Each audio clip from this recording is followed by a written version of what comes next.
Drama serial मयरी में any pregnant हो चुकी है। इस बार सभी घर वाले उसका अच्छे तरीके से ख्याल रख रहे हैं कि दूसरी जानिब रहीला जो इस बार फायजा का रिश्ता आखिरकार करवा रही है, लेकिन बेइज्जत हो जाती है सारे घर वालों के सामने। आने वाली किसकी मुकम्मल कहानी में आप सभी दोस्त देखेंगे। फाकिर आजकल सारी की सारी घर की बातें जो कुछ भी वो कर रहा है वो अपनी बीवी के साथ शेयर कर रहा है। अम्मा जान के चले जाने के बाद उनको दुख तो था ही, लेकिन कब तक? दुनिया का निजाम चलना बंद तो नहीं हो सकता। इंसान को दुख तो होता ही है। अपनों के साथ गुजारा हुआ वो वक्त, वो फीलिंग्स, वो रिश्ता। फाकिर कहता है कि अम्मा जान तो इस दुनिया से चली गई हैं, लेकिन उन्होंने जाते हुए भी हमारे ऊपर बहुत बड़ी नेकी कर दी है। घर, प्रॉपर्टी, सब कुछ हमारे नाम है। और जब मैं बालिग हो जाऊंगा ना, 18 साल की उम्र में, सारी की सारी प्रॉपर्टी मेरे नाम हो जाएगी। ये बात सुनने के बाद यहाँ पर एनी कहती है कि ये तो बहुत अच्छी बात है, इस खबर के साथ कि तुम इन सब चीजों के मालिक बन चुके हो। मुझे ऐसे लगता है कि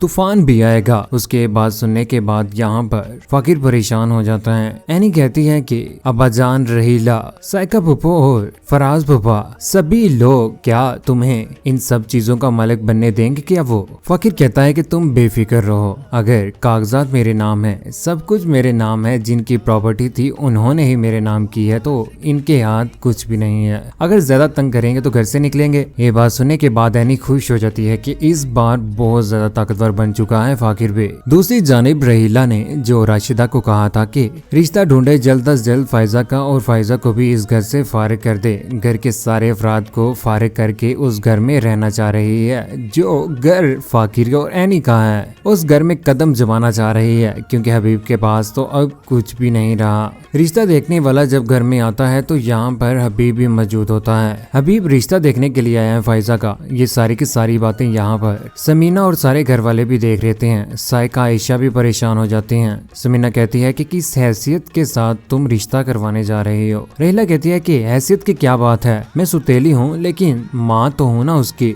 और मैंने ये फैसला मैंने अपनी जिम्मेदारी के ऊपर नहीं किया, बल्कि इसमें हबीब भी शामिल है। ये बात सुनने के बाद हबीब तो यहाँ पर कबका रह जाता है। आयशा, समीना भी परेशान हो जाती हैं कि हबीब कितना जालिम निकला है। अपनी छोटी सी मासूम बच्ची जो पीछे से देख रही होती है, रो रही होती है। यहाँ पर रहनी भी परेशान हो जाती है कि उसकी छोटी बहन उसके साथ तो जुल्म कर दिया था, लेकिन इस बार वो अपनी छोटी बहन के ऊपर जुल्म नहीं होने देगी। रहीला की तो यहाँ पर अच्छी खासी बेइज्जती हो जाती है, लेकिन वक्त गुजरने के साथ साथ फाकिर और एनी एक दूसरे के साथ खुश रहना शुरू हो जाएंगे। आने वाले वक्त में एनी प्रेग्नेंट हो जाएगी, जिसका साइका फूफो अच्छे तरीके से ख्याल रखेंगे। साइका फूफो जरा भी बुरी नहीं है, लेकिन फराज जिस तरह से उसे बुरा बनाने की भरपूर कोशिश कर रहा था, लेकिन उसकी माँ की तरबियत इस बार काम आ ही गई। एनी का अच्छे तरीके से ख्याल रखा जाता है। यहाँ पर आयशा भी खुश है और फाकिर भी। आने वाले वक्त में उनका बेबी भी आ जाएगा। लेकिन कौन कौन चाहता है कि रहीला का बुरा अंजाम हो, लेकिन फायजा की शादी बालग होने के बाद ही होनी चाहिए, अभी तो वो छोटी है। एनी फाकिर को एक दूसरे के साथ खुश देखकर आप सभी दोस्तों को कैसा लगा, नीचे कमेंट सेक्शन में अपनी मोहब्बत भरी राय का इजहार जरूर कीजिएगा। चैनल को सब्सक्राइब करने के बाद बेल का बटन जरूर दबाइएगा। अपना ख्याल रखिएगा, तो याद रखिएगा। अल्लाह हाफिज।